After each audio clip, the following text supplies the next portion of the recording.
Alors que la saison sèche s'allongeait plus que d'habitude, la savane ressentait le poids de la rareté. Les herbes se courbaient sous le soleil implacable et les ruisseaux murmuraient leurs derniers chants avant de devenir le souvenir de l'eau disparue.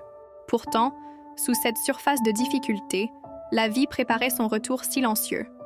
La promesse cachée dans les racines et les graines, attendant le moment de renaître. Le roi lion observait ces signes avec des yeux calmes.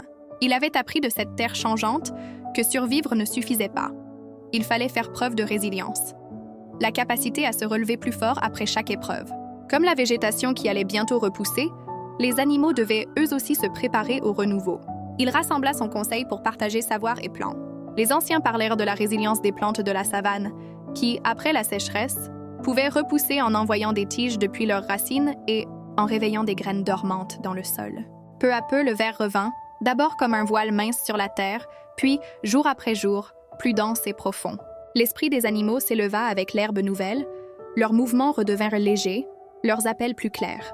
L'esprit du roi lion restait attentif aux signes du changement, sachant que la résilience signifiait aussi apprendre et se préparer à l'imprévisible.